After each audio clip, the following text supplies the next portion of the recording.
What is up, hooligans? Please take a second to hit that like button. The more likes that we get in a short period of time, the more people the algorithm will bring into the chat to come hang out with us and see what's going on. So please hit that like button, let me know how you're doing, and happy freedom.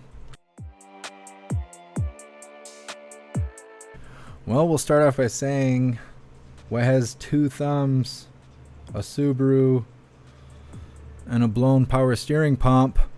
This guy. So yeah, that's why we didn't go live last night. My car took a crap. It's not doing good. Apparently my catalytic converters are clogged and my car is suffocating and the power steering pump blew, and it all happened at once. And so I had stuff I had to deal with yesterday, and that's why we didn't have a watch party. But that's okay. We're getting everything taken care of and we're live now, and that's all that matters. So thank you guys for being here. What's up, Sly Dog? What's up, Toy Mafia? What's up, Matthew? What's up, Shanti? What's up, GQ? What's up, John Galt? What's up, Adrian? What's up, Nagasaki? What's up, Proud Ankle? What's up, Big Fella? Nope, no KJP today. I think she's scared. She won't come to work. What's up, F-Body Bill? What's up, Sam? Happy freedom. I see your guys' names are all different colors. YouTube wants to be Twitch all of a sudden, huh? I don't know how that works. I don't know how your guys' names are color coded to what, but it's something. It's something. What's up, Mountain Life? Happy Freedom Snooks. Appreciate you guys being here. Rack those likes up. More likes, more hooligans. We're gonna get started in a second. I gotta check on all the chats.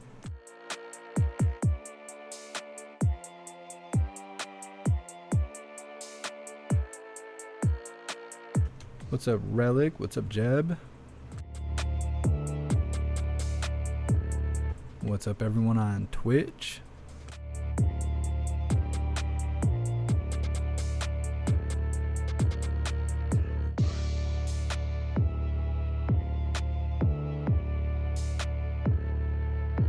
What's up, Cerebrus? What's up, everyone on Odyssey? Appreciate you guys being here.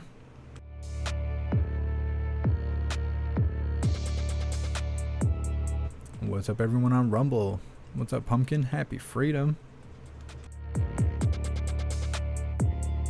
Be free. What's up, Donna? Happy Freedom. Thanks for being here. What's up, everyone on Facebook? Sam, you're awesome. You beat me to it. What's up, Sam, and anyone else that's watching on jeffmaclive.com. Appreciate you, Sam.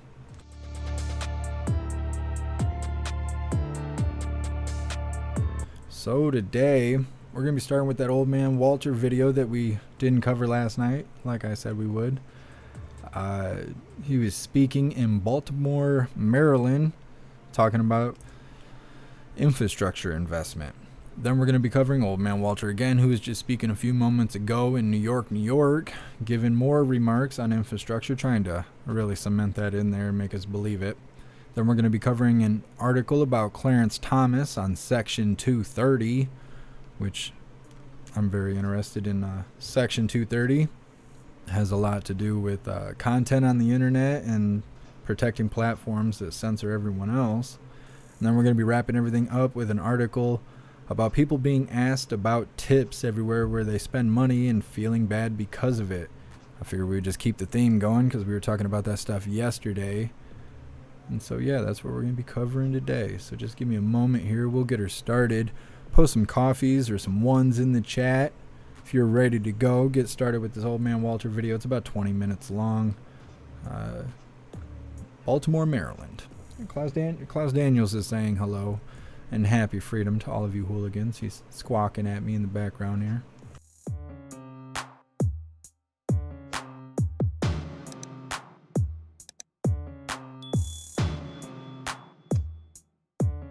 Don't mind me while I yell at my cat. That's what she said.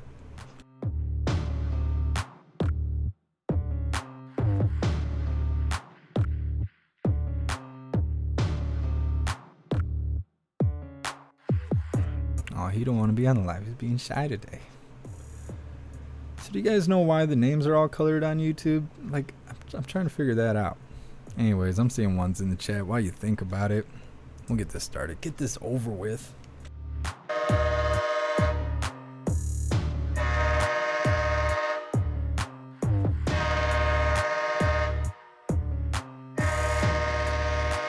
Ladies and gentlemen, the 46th President of the United States, Joe Biden.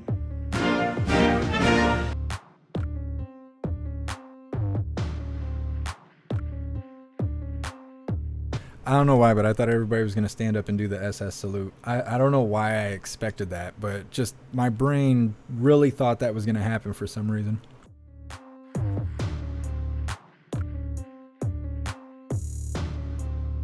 Old Man Walter, he's moving pretty quickly. You gotta watch the ears to tell which one it is. Is it Old Man Walter or New Man Walter?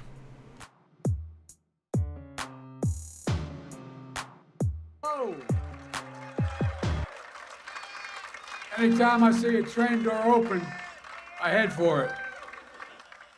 And by the way, Old Man Walter loves trains. since I know there's different leadership, I used to about 15% of the time ride with the engineers, for real.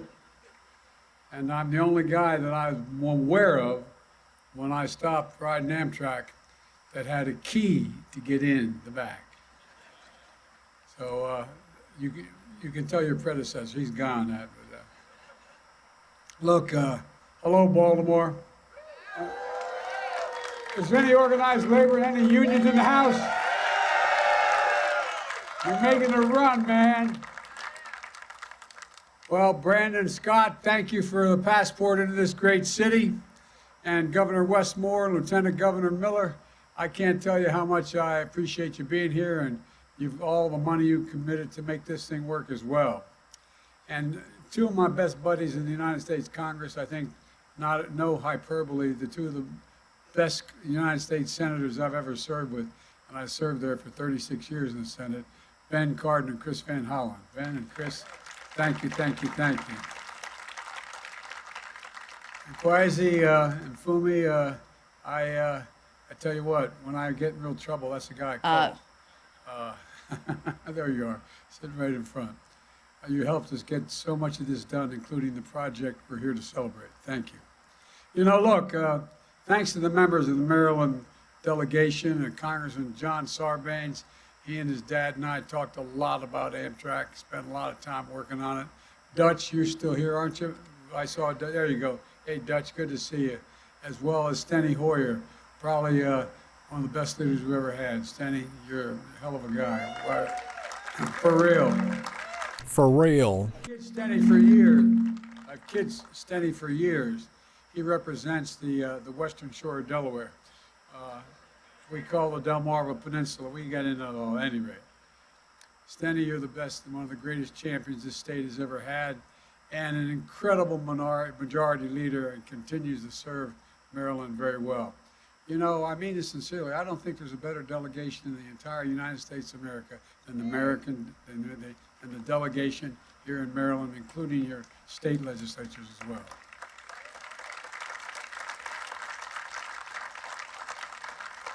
And somebody who I was senior to, but never referred to me as senator, always say, Biden, come here, Barbara Mikulski. I wish Barbara here. She did a lot to make this day happen as well, all the years we worked on this. Baltimore, particularly Amtrak specifically.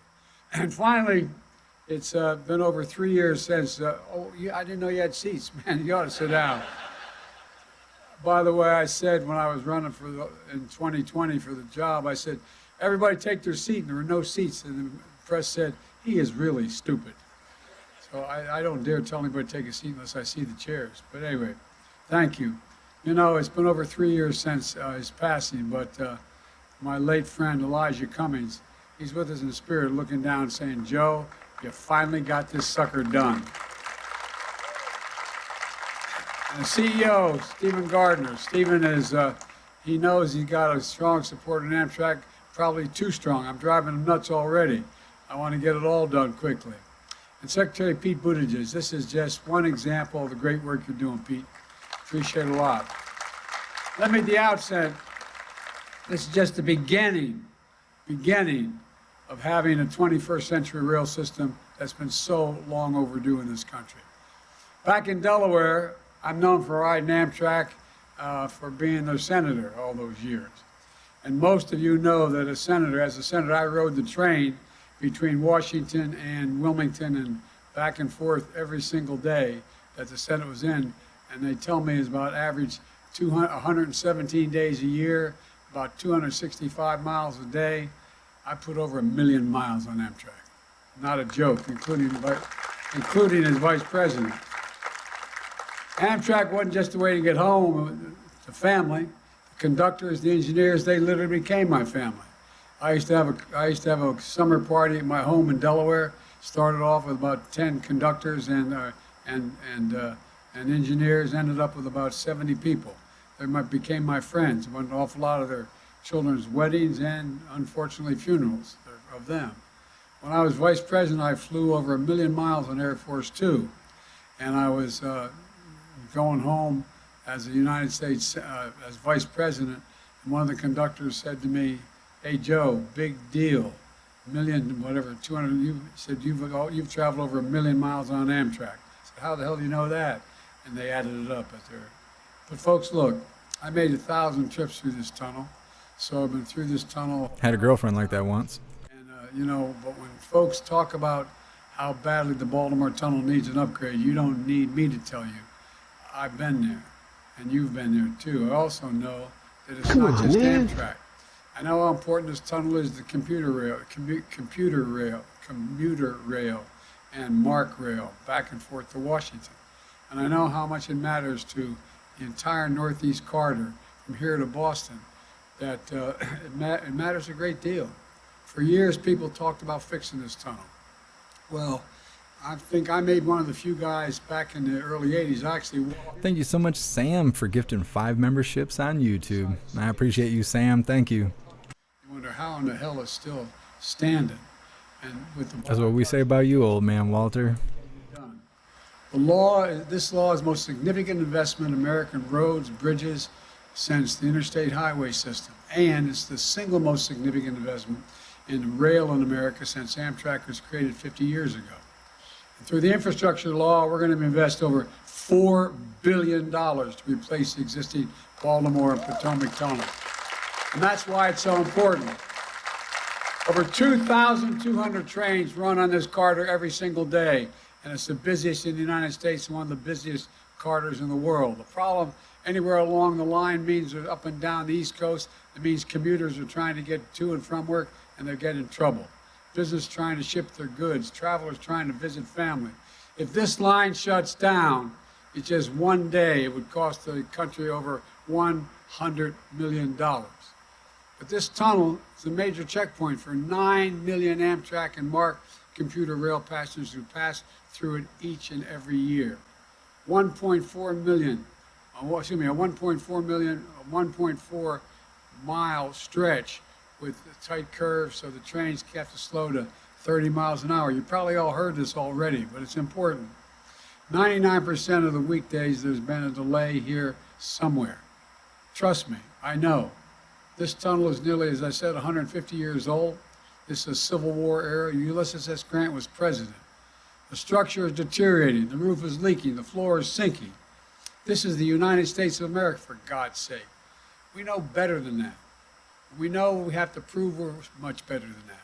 Funding from the infrastructure law is will fully replace this tunnel. And we're naming the new tunnel after Frederick Douglass, who boarded this train to freedom right here in Baltimore. You know, as he escaped slavery, he traveled the country by rail, fighting for abolition and civil rights, so that's fitting we honor him in this way. The Frederick Douglass, look, we have a lot to do. When the project is done, new trains will travel through this tunnel at 110 miles an hour instead of 30 miles an hour. MARC trains will go from here to Washington in 30 minutes. On an average weekday, that'll eliminate nearly 7 hours a day. The Frederick Douglass Tunnel will be all electric, and we will continue to invest in rail to make it easier for people to use. Its potential to take thousands of vehicles off the highways, including the interstate, and save millions of barrels of oil, reducing pollution. All the studies show if you can get from point A to point B by rail faster than you can by automobile, you take the rail. This is going to be a game changer for the environment as well. And so this is what we're doing across the country, not just here. Tomorrow I'll be in New York for a similar announcement, the Hudson Tunnel Project, and a critical juncture in the Northeast Corridor. Earlier this month I was in Kentucky with the Republican leader, and they're standing there, and the Republican governor and also Democratic leaders. Over $1 billion is being spent on the Brent Spence Bridge over the Ohio River connecting Ohio and Kentucky. We're repairing the original bridge and building an entirely new one parallel to it. Each day, trucks carry about $2 billion worth of freight across that bridge from Florida to Canada. And it was built 60 years ago. Folks have been talking about fixing it for decades, but now we're finally going to get it done. And we're not stopping there. We're closing the digital divide. Nearly 175,000 households in Maryland who haven't had access to high-speed internet are now getting access to it through this infrastructure law, bipartisan infrastructure law. And our broadband program is estimated to create 200,000 jobs across the country just putting it in the ground. And it's all union work. And today,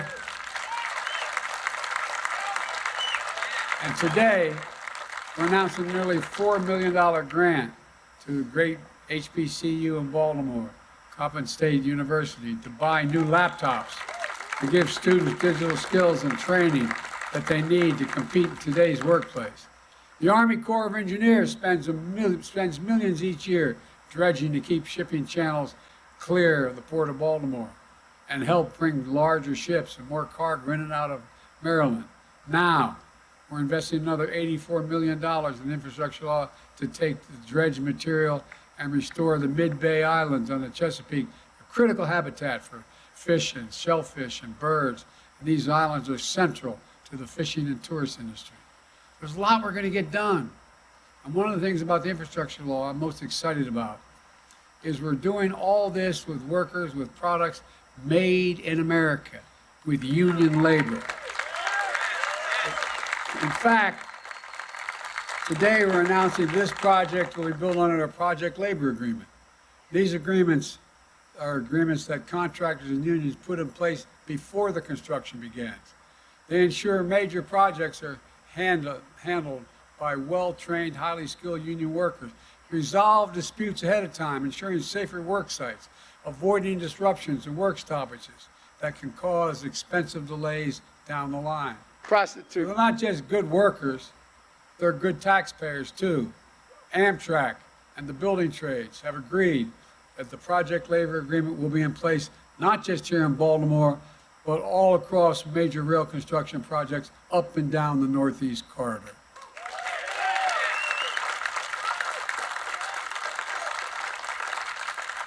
And the Baltimore Tunnel project will lead to 20,000 good-paying construction jobs.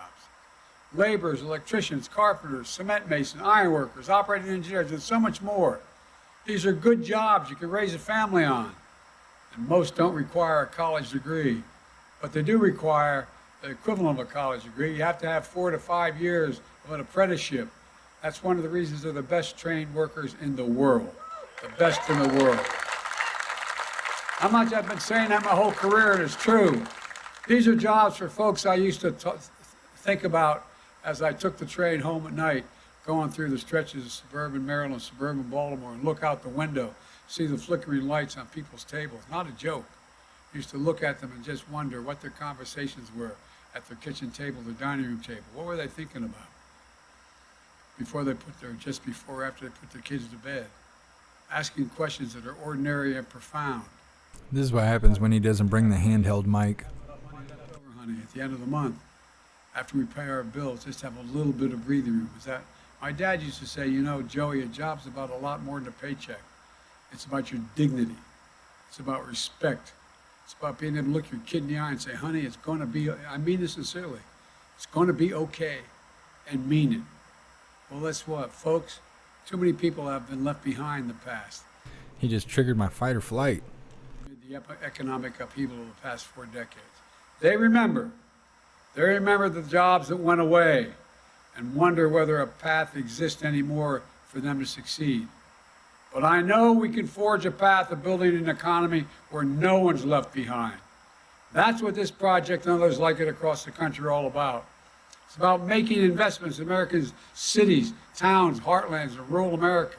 It's about making things here in America again. It's about good jobs. It's about the dignity of work. It's about respect and self-worth. And it's about damn time we're doing it.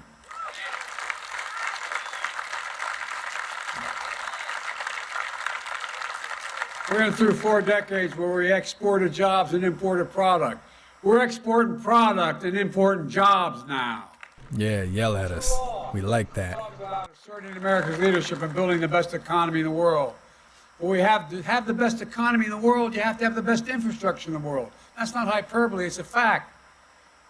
To get products to market, to create thousands of good-paying jobs. For most of the last century, we led the world by a significant margin because we invested in our people, we invested in ourselves, we invested in research and development. Along the way, we stopped. We used to rank number 1 in the world in research and development. Now we rank number 9. China used to rank number 8. Now it ranks number 2. The risk of losing our edge as a nation and China and the rest of the world catching up is real. For decades, the backbone of America, the middle class, has been hollowed out.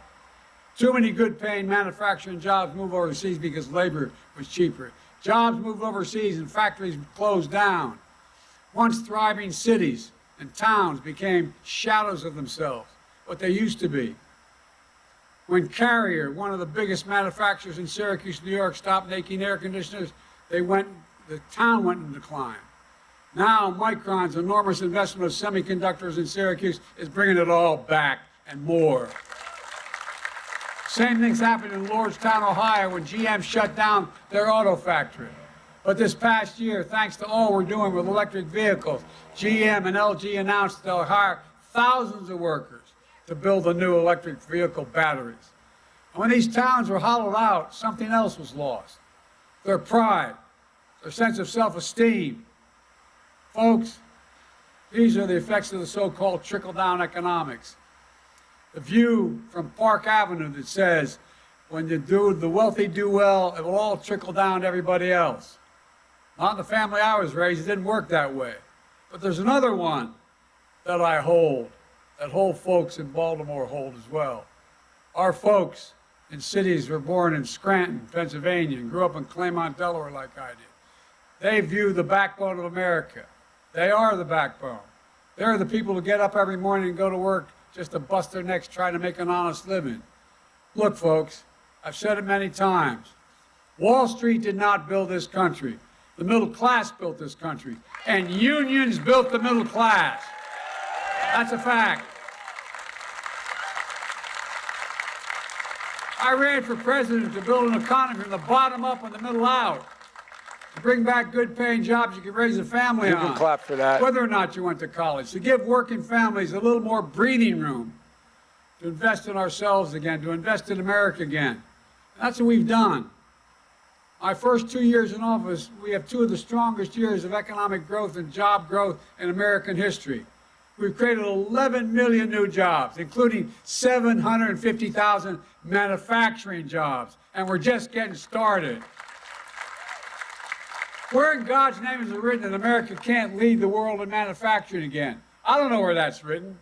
In addition, there's been major private investment, totaling nearly $300 billion in American What, is this a manufacturing, communist country or something? including for No, semiconductors this is and America. small computer chips that power virtually everything in our lives, from cell phones to automobiles to artificial intelligence. You know, what a lot of people don't remember or don't know, we invented the computer chip in America. We invented it, and we made it more sophisticated. 30 years ago, America had more than 30% of the global chip production, worth tens of billions of dollars. But today, we produce only around 10% of the world's chips. Instead of the supply chain for these chips starting with us, it starts with countries you can't rely on. New automobiles need 3,000 of these chips just to be made. When overseas factories make these chips shut down during the pandemic, automakers in America had to shut down their product lines too. We couldn't produce enough cars because we didn't have enough chips. We can't ever let that happen again. That's why we came together to pass the Bipartisan Chips and Science Act, and we're seeing the results now. Just a few hours north of here, IBM invested $20 billion in its facility in Poughkeepsie, New York, in semiconductor design and manufacturing, quantum computing, artificial intelligence. Intel, Random words. $20 billion building 2 chip factories, fabrication facilities, just outside. All chips, no salsa. $100 billion with Micron in Syracuse, $40 billion with TMSC in Phoenix. Our economic agenda has ignited a boom in manufacturing, from semiconductors to electric vehicles to advanced batteries. They're going to power those vehicles, and in addition to that, anybody from the IBW here? 500,000 charging stations you're going to build in America so you can go from coast to coast to coast. Look, there's much more to say about what we're going to be doing to modernize American rail. Let me close with this, because if we don't get it by 1:15, we're all here for the next 2 hours. Almost. When America sees these projects popping up across the country, it sends a really important message. When we work together, there's not a damn thing we can't do. There's nothing beyond our capacity. We can move this. We can move this nation forward. And it sends another message as well. A message of pride. Pride in our country. Pride in what we can do when we do it together. You've heard me say it, and I apologize for repeating, but as long as I'm here, I'm going to say it. Prostitute. That has never been a good bet. Never been a good bet to bet against America. Never. I can honestly say, as I stand here today, I have never been more optimistic about America's future. You just have to remember who in God's name we are. We're the United States of America. There's nothing beyond our capacity when we work together. We've never failed to meet an objective when we set our mind to it.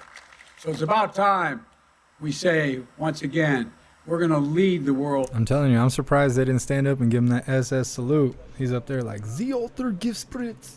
Thank you.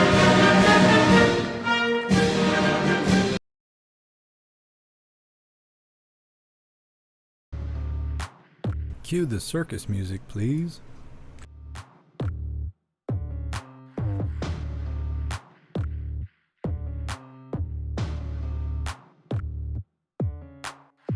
Well, I'm sure you hooligans really enjoyed that. If not, there's more. We're going to cover today's live with Old Man Walter. Hopefully he speaks a little clearer than he did in that live. That was terrible. That's why I wasn't trying to speak over it, because I could barely hear what he was saying myself. I'm sitting here with the TV blasting. People think I got Old Man Walter in my living room. Hard day. Hard day. And then Klaus Daniels, he won't stop yelling at, like, he's all chill now. I'm trying to run the live. He's over here screaming at me. He's big and chunky. Big meaty kitty. Alright, hooligans, moving forward. I really don't like the new colored name thing stuff on the YouTube chat. I can't tell who has a membership and who don't. I can't tell who's official and who's not. It just looks like Twitch now. I don't know. Some people got badges, some don't. I don't know. They should have sent me instructions for that.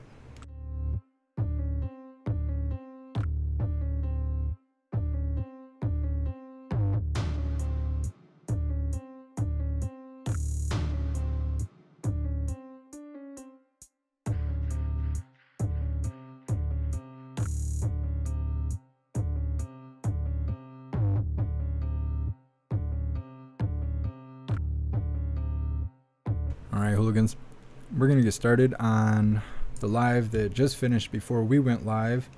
They had a whole ton of people speaking. The live was like 50 minutes long or something. We're not watching all of that. Schumer and all these other people. We're speaking. We're just here to hear Old Man Walter. So in a second, I'm going to unmute it.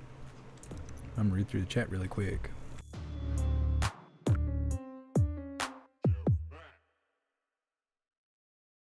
What's up, Larry? Thanks for being here.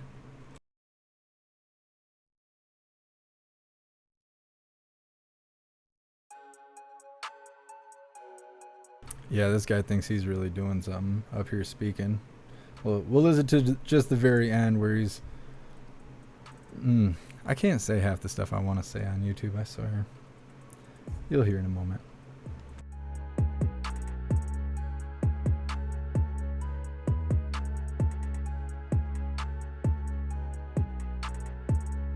What's up, Salty Ragu? I didn't see you sneak in there.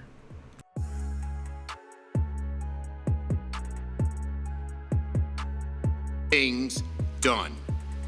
And so, it is my absolute, wonderful, wonderful, great pleasure to welcome to my beloved city the man who knows infrastructure, public transit better than anybody in America, and who is going to make sure that we get Gateway done, the President of the United States, Joseph Robinette Biden. See, you ain't even got any lips left. You know, it starts with getting chapped, but when you just keep going and going and kissing those cheeks, you just wear those lips right off your face. I don't know. Yeah, JB, I can't say it, but I can type it. That is true. That is true. A little kiss on the cheek there. Hi, Old Man Walter. Hello. Please have a seat if you have one. Well, thank He you. brought Hyena Harris's bedroom toy with him. Speak and sniff. That's what they call it. Thank you, really. Thank you very much. And look, one person in particular pushed relentlessly for the advance this Gateway project and improve rail transit in the region. I don't know how many times I've heard from Chuck about this project, time and time and time again. He didn't let anything stop him because he knows how incredibly critical it is to people's lives and the strength of the economy of New York and New Jersey, and quite frankly, all across the country. And that's Chuck Schumer. He's relentless. He never gives up. No one has done more to make today a reality, and it's truly, this is Chuck Schumer Day, pal. You got it done. Chuck, you've done a hell of a job, and a big thanks to the rest of the delegation as well. Senator Gillibrand, who's here, the true champion of this state, and who always puts New York first. And she makes sure everybody in the military is straightened up too, but that's a different story. Mayor Adams, thank you for, where's Mayor Adams? There you are, Mayor Adams. Good to see you, pal. Thank you for the passport into the city. And Governor Hochul, thank you as well. We got a chance to speak a little bit earlier. And Governor Murphy, you've been a great friend a long time. Your leadership has been vital to this project, and the New Jersey congressional delegation fought like hell to push forward what all this entails.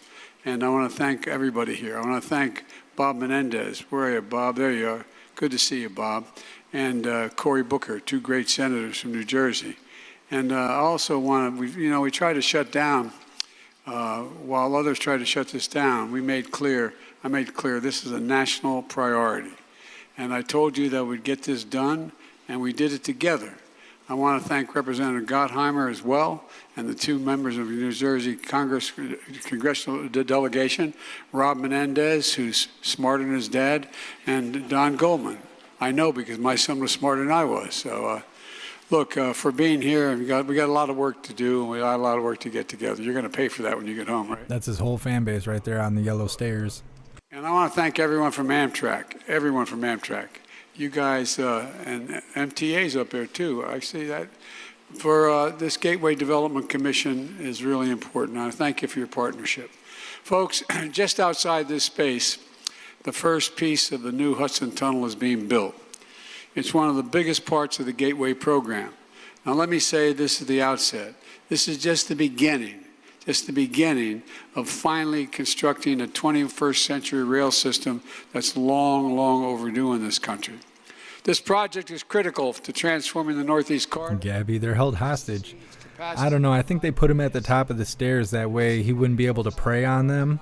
He has a hard time with stairs. As well, because all the studies show, and I've been harping on this since the mid-'70s, that every study shows you can get from point A to point B on rail as faster than you can in an automobile.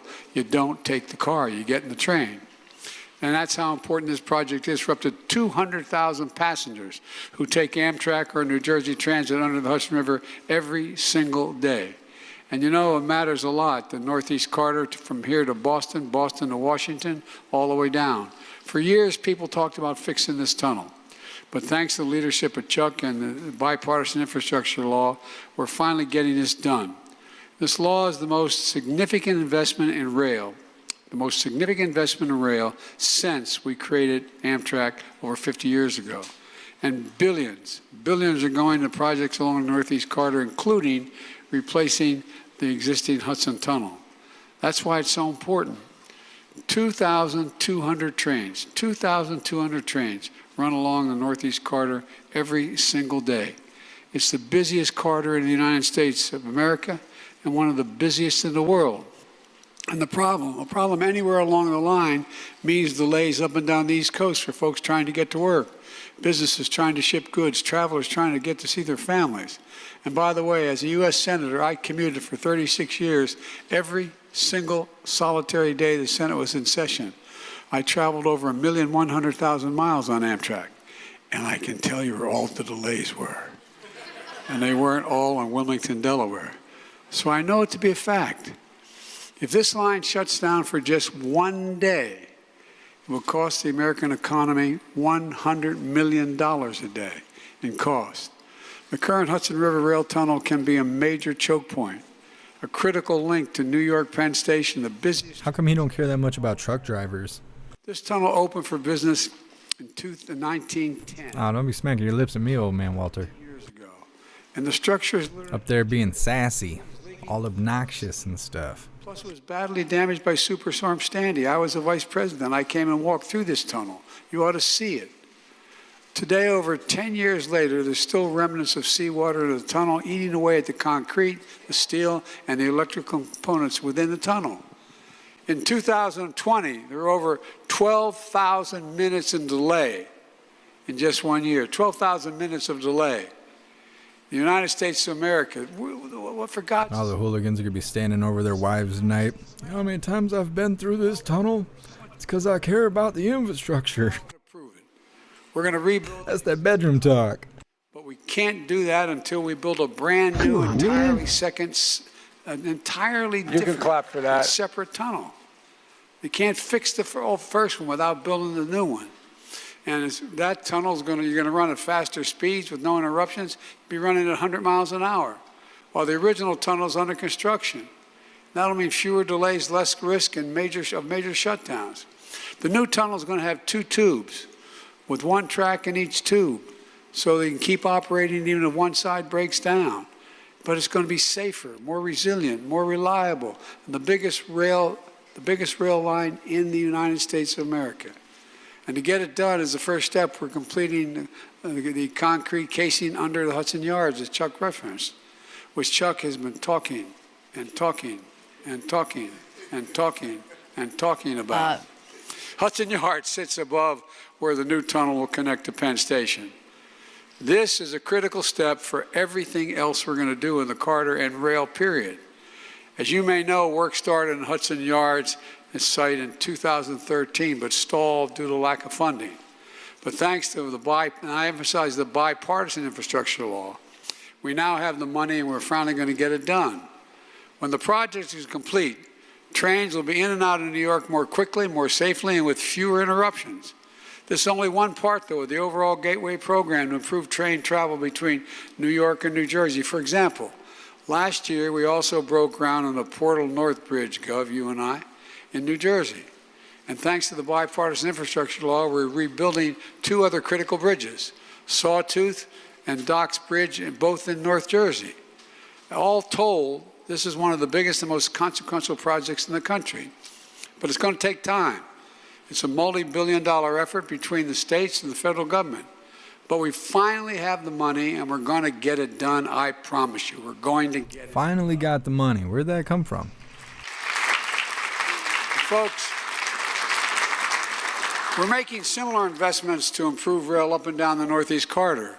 Yesterday, I was in Baltimore for a similar announcement of the Baltimore-Potomac Tunnel, another critical junction that was built nearly 150 years ago.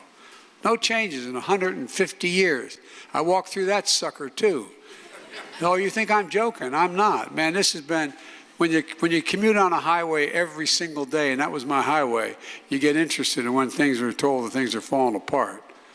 And over the next 2 years, we're going to hit milestones of other rail projects, including the East River Tunnel here in New York, the Susquehanna Bridge in Maryland, the Connecticut River Bridge. And we're not stopping at all. This with rail. Early this month, I was in Kentucky with the Republican leader. We're spending over $1 billion on the Brent spending. Thank you so much, big fella, for that $5 donation. I appreciate you. Thank you. We're repairing the original bridge and building an entirely new one parallel to it. You know, over that bridge today, which keeps breaking down, trucks carry roughly $2 billion worth of freight goods every single day across that bridge now, from Florida to Canada. The bridge was built 60 years ago. Folks have been talking about fixing it for decades, but now we're going to get it done. And there's more that we're doing. For example, up in the Bronx, we're redeveloping the Hunts Point Terminal produce market, which handles 60% of New York's fruits and vegetables, 60%. We're expanding refrigerated warehouse space, installing charging stations for electric vehicles so delivery trucks can get in and out faster and recharge and return for the return trip. On Staten Island, we're upgrading the port at Arthur Kilt. Thank you so much, Snooks, for gifting 10 memberships over on YouTube. I appreciate you, Snooks. Thank you for everything you do. Wind turbines is 102 yards long. 102 yards long. Come on, man. The ships carrying this equipment are huge. So we're dredging a 35-foot basin so the ships can reach the site. And with the support of the governor of New Jersey, we're reconstituting nearly 3 miles of highway that's now structurally obsolete, leading to the Port of Camden. And we're repairing Point Pleasant Canal and Cape May Canal, critical waterways for 2 communities that are gems in the New Jersey shore. And one of the things about the infrastructure law that I'm most excited about is we're doing all of this with all American workers. All American workers. And by the way, and all of it is union labor. All of it. Every freaking one. Union labor. You all think I'm kidding, I'm not. Yesterday in Baltimore, I announced that we're building that project under the new project labor agreement. We're making sure there's one of these projects as well here. The agreement to contractors and unions to put in place an agreement before construction begins to ensure major projects are handled with well-trained, highly skilled union workers. They resolve disputes ahead of time, ensuring safer work sites, avoiding disruptions and work stoppages that can cause expensive and extensive delays down the line. So it's not just good for workers, it's good for taxpayers too. Amtrak and the building trades have agreed to the project labor agreement will be in place across the major rail construction projects up and down the Northeast Corridor. And the Hudson River Tunnel project will lead to 72,000 good paying jobs over its lifetime. Laborers, electricians, carpenters, cement masons, iron workers, operating engineers, and more. Good jobs you can raise a family on. And most don't require a college degree, but they do require 4 years of apprenticeships, training programs. It's one of the reasons why the United States has the best trained workers in the world. That's not a hyperbole, we do. Everybody thinks you want to join the IBEW, you just show up, you're an electrician. After 4 years, an apprenticeship, maybe. So you guys are the best in the world, you really are. That's this project and others like it across the country are all about, making investments in America's cities and towns, in America's heartlands, in the rural areas as well. It's about making things here in America again. It's about good jobs. It's about the dignity of work. My dad used to say, Joey, this is God's truth, say, Joey, a job's about a lot more than a paycheck. It's about your dignity. It's about respect. It's about being able to turn and look your kid in the eye and say, honey, it's going to be okay, and mean it. And he meant it. It's about respect and self-worth. And folks, it's about damn time. For too long, we've talked about asserting American leadership once again, building the best economy in the world. But to have the best economy in the world, you have to have the best infrastructure in the world. People don't build factories where they're not rail stations, where they're not ports, where they're not access to highways. They don't attract businesses unless you have the best infrastructure to get products to market, to create thousands of good-paying jobs. For most of the last century, our economy led the world. The lip smacking is really killing me. Because we invested in our people, we invested in ourselves, we invested in research and development in America. We used to invest 2% of our GDP in research and development. That's what we did 40 years ago.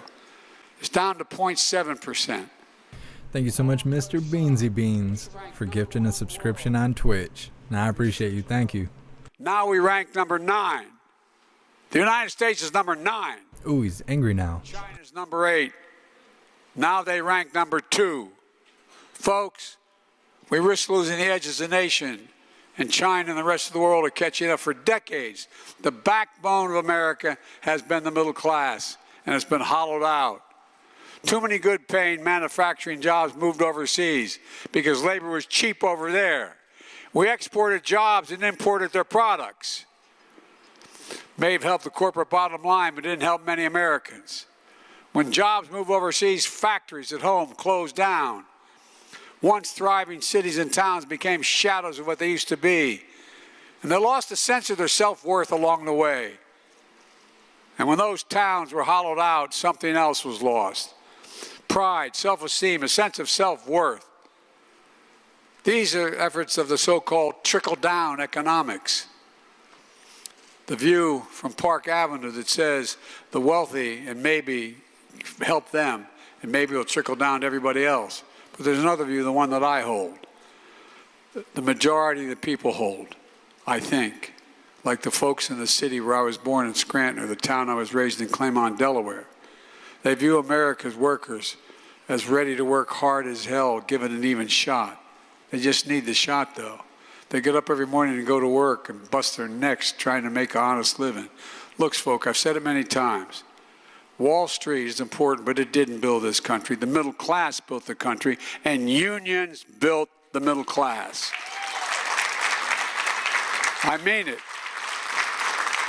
When I ran for president, I agreed that we're going to build from the bottom up and the middle out to bring back good-paying jobs you can raise a family on, whether or not you went to college, to give families more breathing room, to invest in ourselves. All that breathing room. Again. And that's what we've done. In my first 2 years in office, the 2 strongest years of job growth on record in the entire history of the United States of America. We've created nearly 11 million jobs, including 750,000 manufacturing jobs in 2 years. And we're just getting started. Where in the hell is it written that say America can't lead the world again in manufacturing? Where is that written? In addition, we have private major investment totaling $300 billion in just one industry. One industry, semiconductors, generating significant job opportunities, American manufacturing. For 4 decades, we imported products and exported jobs. Now America is exporting products and creating jobs. Although there's much more to do about what we're going to do to modernize the modern rail, let me close with this. The Americans see these projects popping up across the country, and it sends an important message that we're going to, when we work together, like we did in the bipartisan law and the CHIPS law, there's nothing we can't do. Nothing. When the hell has America ever set a goal that it didn't reach? When has it ever? Name me a time. Name me a time when America's gone through a crunch and didn't come out stronger on the other side than went in. We can get really big things done. We're sort of losing confidence in ourselves. We can do anything. We really can. We can move this nation forward. We can send another message as well. Message of You can do anything you want as long as you fit the agenda. together. That sense of self. Otherwise, you're an extremist or a long list of Family. made-up names. I've long said, it's been a really bad bet to bet against America. And I can honestly say, as I stand here today, and I give you my word as a Biden, I've never been more optimistic about America's prospects in my entire life. We just have to remember who the hell we are. We are the United States of America. There's nothing beyond our capacity, nothing at all. And it's starting right here. God bless you all, and may God protect our troops. Thank you.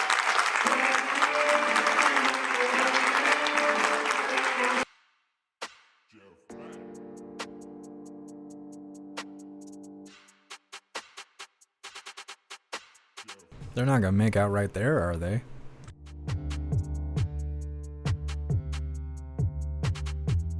I don't know, those people in the background, I guess they didn't really look like fans, did they? They looked a little bit more like hostages. Maybe you guys were right. You might have been right on that.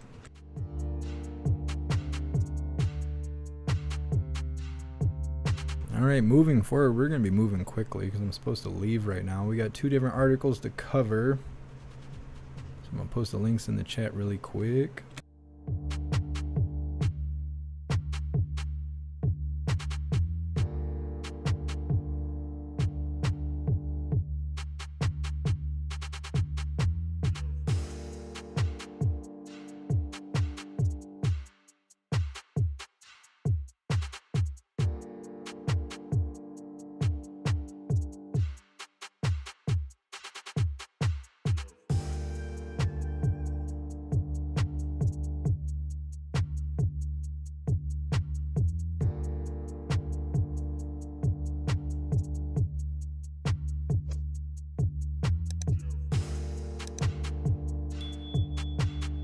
Alright, hooligans.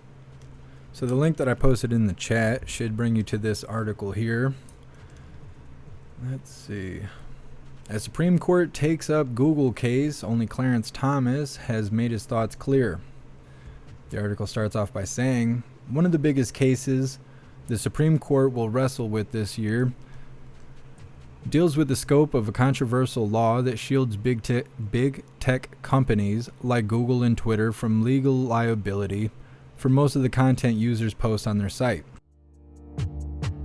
Despite the significance of issue and a roiling debate over content moderation on social media, most of the justices will hear arguments in Gonzalez versus Google next month, which I'm really interested in seeing how that goes because that affects all of us. Without ever having revealed their thoughts on the law known as Section 230. In a series of statements, Thomas has criticized lower courts for reading too much into Section 230, and he has made a case for giving the government far greater power to regulate social media. The other 8 justices are largely a blank slate. The article goes on to say then, the real question is, what do the justices think on the merits? And I think they have absolutely no idea, says Alan somebody, a law professor at the University of Minnesota and a senior editor at Lawfare. The internet of today looks very different than the internet of the mid-1990s. To be frank, I'm surprised it's taken them this long. The article says that the Supreme Court justices made these upcoming statements about Section 230. Thomas has been the most vocal justice in criticizing the way lower courts interpret Section 230, the law that generally shields internet firms from liability for publishing user content. In 2020, for instance, he wrote that extending immunity beyond a natural reading of Section 230 can have serious consequences. No other justices signed on to that position, nor a similar statement Thomas wrote last year questioning whether lower courts' reading of the law is consistent with the statute's plain text. That means it's a bit of a mystery how the court will resolve an issue that also has created unusual politic alliances. The outcome of the Google case, to be argued February 21st, could have a significant impact on the internet itself. Google, Facebook owner, Meta, and others say that if the court significantly limits Section 230, it could lead to a proliferation, I'm sure I said that incorrectly, of ejectable content. On some sites, a knee-jerk removal of content, and on others. The article goes on to say, the Google case is whether targeted recommendation YouTube's algorithm makes to users, what is that? I don't know, that might be a typo, suggested the next watch video, oh I see they got all these dashes, are shielded by 230, Section 230. The family of a woman killed in a Islamic State group attack in 2015 sued Google, which owns YouTube, for promoting the group's video via its algorithms. The article then mentions that the debate over Section 230 has created unusual political alliances. Democrats and Republicans have long argued large tech companies have become too powerful and need tougher regulations. Both parties have threatened to narrow or repeal Section 230. But they make those arguments for different and often conflicting reasons. The article wraps up by saying, in part because of that, and also because of the Supreme Court has not previously taken a Section 230 case, observers will be looking for signs next month during the arguments about which way the justices are leaning. Pulling together a five-vote majority may mean looking beyond the 6-3 conservative-liberal split often seen in high-profile cases. So obviously that affects all of us. We are currently on the internet right now. My website definitely could be considered social media. For those of you that have registered an account on jeffmaclive.com, I'm sure you've seen your profile is very much like a Facebook profile. It's not exactly the same, but it's sort of like that. It's a social media profile where you can post pretty much anything you want, videos, pictures. You can even upload music if you want to. You can't even do that on Facebook. You can upload audio clips on our whatever our community will say. So I'm really interested to see what they do about this, because this is also why you can't sue YouTube for mistreating you, taking your videos down, and all this other stuff. It's all tied together, all this Section 230 stuff. So we'll be keeping a close eye on that. We're going to run through this next article pretty quickly as well. So I'm going to drop these links in the chat. I'm going to read what you guys are commenting, and then we're going to move forward.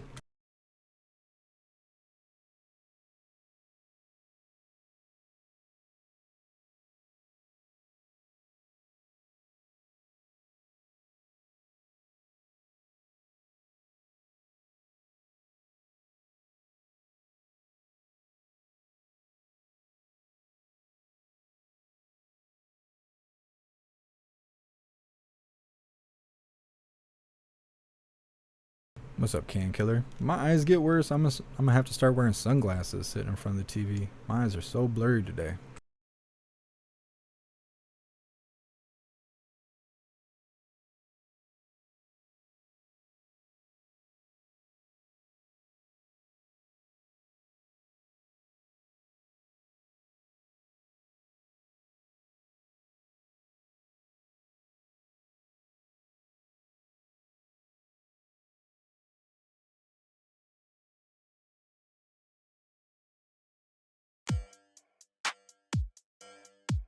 My beats froze for some reason. That was nice and weird.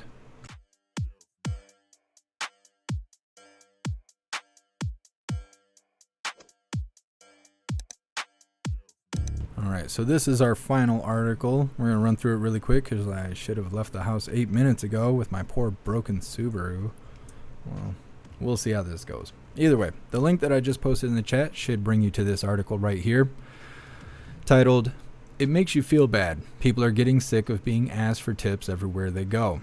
The article starts off by saying, across the country there is a silent frustration brewing about the age-old practice that many say is getting out of hand, tipping. Some fed-up consumers are posting rants on social media complaining about tip requests at drive-thrus, while others say they're tired of being asked to leave gratuity for a muffin or a simple cup of coffee at their neighborhood bakery. What's next, they wonder? Are we going to be tipping our doctors and dentists too as more businesses adopt this digital payment method? Consumers are automatically being prompted to leave a gratuity, many times as high as 30%, at places they normally wouldn't. And some say has become frustrating as the price of items have skyrocketed due to Biden inflation, which eased to 6.5% in December, but still remains painfully high. The article then mentions, suddenly these screens are at every establishment we enter. They're popping up online as well for online orders, and I fear that there is no end, said etiquette expert Thomas Farley, who considers the whole thing somewhat of an invasion. I don't know about all that. Come on, man. The article then says Dylan so-and-so is one of them. The 38-year-old earns about $400 a month in tips, which provides a helpful supplement to his $15 an hour job as a barista in Philadelphia cafe located inside of a restaurant. Most of those tips come from consumers who order coffee drinks or interact with the cafe for other things such as carry-out orders. The gratuity helps cover his monthly rent and eases some of his burdens while he attends graduate school and juggles his job. This person says it's hard to sympathize with consumers who are able to afford pricey coffee drinks but complain about tipping. He often feels demoralized when people don't leave behind anything extra, especially if they are regulars. Tipping is about making sure that people who are performing that service for you are getting paid what they're owed, said that person, who's been working in the service industry roughly 18 years. The article then goes on to say people do not like unsolicited advice, said Ishmael so-and-so, a marketing professor at Murray State University who studies tipping. They don't like to be asked for things, especially at the wrong time, he says. The article then states some of the requests can also come from odd places. Clarence Moore, a 35-year-old who works as a supervisor at a utility company in Pennsylvania, said even her mortgage company has been asking for tips lately. Typically, she's happy to leave gratuity at restaurants and sometimes at coffee shops and other fast food places when the service is good. But Moore said she believes consumers shouldn't be asking for tips nearly everywhere they go, and it shouldn't be something that's expected of them. It makes you feel bad. You feel like you have to do it because they're asking you to do it, she said. But then you have to think about the position the position it puts people in. They're paying for something that they really don't want to pay for, and they're tipping when they really don't want to tip or can't afford to tip because they don't want to feel bad. The article wraps up by saying some consumers might continue to shrug off the tip request regardless of the amount, If you work for a company, it's the company's job to pay you to work for them, said Mike someone, a footwear and clothing designer who lives in New York City. They're not supposed to be juicing customers that are already spending money there to pay their employees. The barista agrees to a certain extent. The onus, I don't think that's correct, should absolutely be by their owners. But that doesn't change overnight, he said, and this is the best thing we have right now. To me, that sounds like a bunch of crying about nothing. If you make more than minimum wage, if you make minimum wage or more, I don't see why you need to be tipped. I see why waitresses need to be tipped because they get their own pay rate, which is less than minimum wage. But my opinion, if you're working minimum wage, what do you deserve to be tipped for? You're already being paid by the employer who's being paid by the customer. Why do you need to be paid by the customer as well? If you want to be paid by customers, read, become a business owner, start your own job, and then the customers will pay you directly. I mean, that's my opinion on it. Sounds to me like it was wrote by a liberal. I don't know. A lot of crying going on. Looking real soft. Could you imagine making $15 as a barista? I used to build car parts for $15 an hour. I used to have to work 16-hour days for $15 an hour. Stirring coffee, $15. Oh my goodness. I would definitely, you don't have to tip me. $15 is plenty. I'll stir coffee for you for $15. $15 hairs. I don't know. Sounds like a lot of crying to me. Yeah, it does. And I told you guys yesterday I was a pizza driver. You know, I used to deliver pizza. I drive 15 miles to your house one way and get a check for exact change. I mean, I was mad about it, but I wasn't stirring coffee and mad about it for $15 an hour. I was making like $9 an hour and putting my car through hell. So I don't know. Sound like a lot of crying to me. Thought that would be interesting to read. So, tis what it tis. All right, hooligans. So, let's see. Today at 4:25, Harris is supposed to be awarding the Congressional Space Medal of Honor to 2 recipients. I don't know what that means, but that's at 4:25. Hopefully I will be back at the house to cover that right on time. As I stated earlier, yesterday my power steering pump blew out of my Subaru, and then when I got it back to the shop, they found out that both my catalytic converters, because my Subaru has 2 of them, are clogged, and so my car is suffocating as well. So they kind of did some things to bandage it because I have to use my car a little bit throughout this week. They're supposed to let me know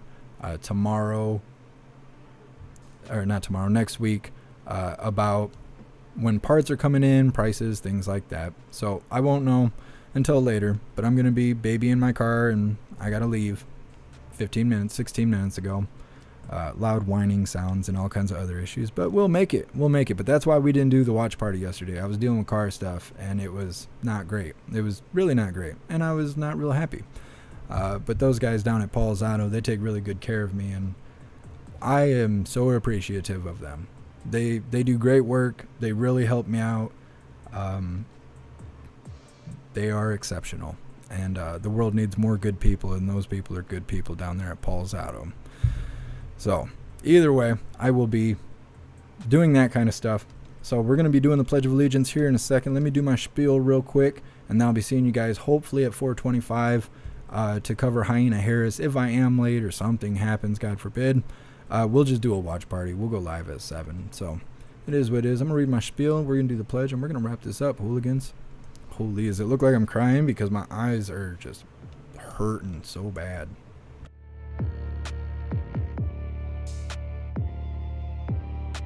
All right, hooligans. When you get a second, please go to jeffmaclive.com. You can also find the links in the description. On the homepage, all of my links are listed. You can find the link to join Gilded for free. Gilded is currently the best way to receive notifications for when and where we go live. You'll also receive notifications for important updates. There's a news board on Gilded to keep you up to date with everything going on around the world. And there's a ton of hooligans to hang out with all day, every day to chat about whatever you like. Well, for the most part, don't get too wild, I suppose. There is community guidelines on Gilded. That's not my fault, but it is what it is. Either way, also on the JeffMAC Live homepage, you can find links to the merch store if you would like to grab some merch. We have shirts, hoodies, and stickers. Everything is displayed in black and white or white and black, but if you find something you like, click on it to see all the colors that item comes in. On the JeffMAC Live homepage, you can also find links to PayPal, Cash App, Venmo, Stripe, Zelle, and Buy Me a Coffee if you would like to support what I do. There is a link to the Amazon wish list if you would like to send me stuff. It's really easy to use. Anything you purchase off the wish list will be sent directly to me. You don't have to worry about making contact and searching for addresses and all of that. It's really simple to use. Also, on the 7th is this guy's birthday. Klaus Daniels is going to be a year old on February 7th, so I put some special items on the wish list specifically for him, even including silly outfits and stuff, because he will wear silly outfits because he's just a grand hooligan.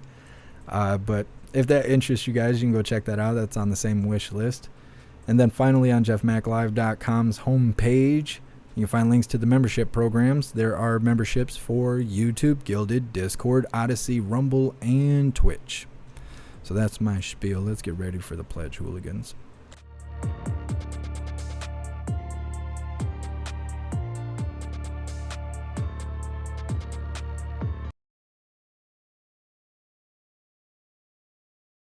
All right, hooligans, please join me for the Pledge of Allegiance. I pledge allegiance to the flag of the United States of America and to the republic for which it stands, one nation, under God, indivisible, with liberty and justice for all.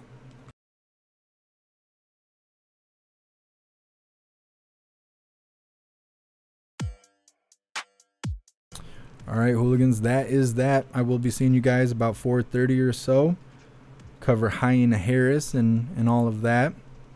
Matthew, what's Gilded?